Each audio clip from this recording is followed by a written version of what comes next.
అదేంటి విజయ్ దేవరకొండ నటించిన కింగ్డమ్ సినిమాకు పాజిటివ్ టాక్ వచ్చింది కదా. అలాంటప్పుడు హీరోయిన్ కూడా సంతోషంగా ఉండాలి.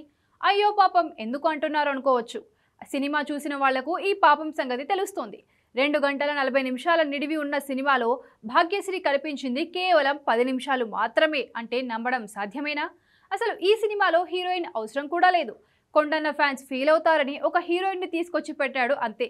ముచ్చటగా 3 సీన్లు కూడా లేవు భాగ్యశ్రీకి. ఆ కనిపించిన సీన్స్ కూడా కేవలం 2 నిమిషాలకు మించవు.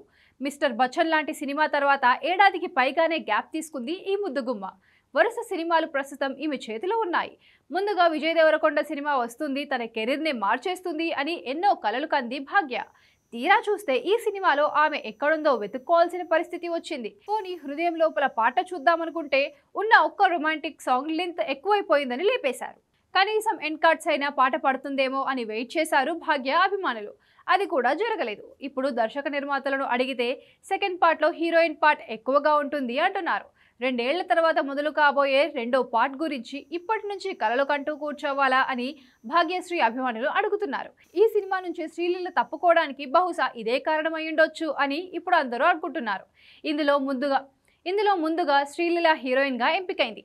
ఒక షెడ్యూల్ కూడా అయిన తర్వాత ఆమె తప్పుకుంది.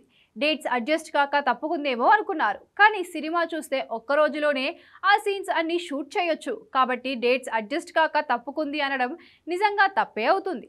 ఖచ్చితంగా కథ నచ్చక అందులో ఆమెకు స్కోప్ లేదు అని తెలిసి శ్రీలీల తప్పుకుంది అంటున్నారు ఆమె అభిమానులు. ఆ ప్లేస్లోకి భాగ్యశ్రీ వచ్చి బుక్ అయిపోయింది. నిజానికి విజయ్ దేవరకొండ లాంటి యంగ్ సెన్సేషన్ పక్కన నటించడానికి చాలా మంది అమ్మాయిలు వెయిట్ చేస్తూ ఉంటారు. ఆ అవకాశం ఇప్పుడు భాగ్యశ్రీకి వచ్చింది. కానీ అది ఆమెకు పెద్దగా యూజ్ అవ్వలేదు.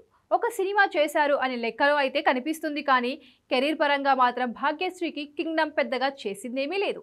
నెక్స్ట్ వచ్చే రామ్, ఆంధ్ర కింగ్ తాలూకా, కాంతా సినిమాలో ఈమె కెరీర్ను డిసైడ్ చేయబోతున్నాయి. అవి వచ్చే వరకు వెయిట్ చేయడం తప్ప భాగ్యశ్రీకి మరొక ఆప్షన్ కూడా లేదు. పైగా మిస్టర్ బచ్చన్లో అంత గ్లామరస్గా కనిపించిన ఈ బ్యూటీని ఇందులో జూనియర్ ఆర్టిస్ట్ చేశారు అనే కామెంట్స్ కూడా వినిపిస్తున్నాయి. మొత్తానికి ఇక మీద కాంబినేషన్ కూడా కథ విని సినిమాలు ఓకే చేస్తే బాగుంటుంది అంటున్నారు భాగ్యశ్రీ అభిమానులు.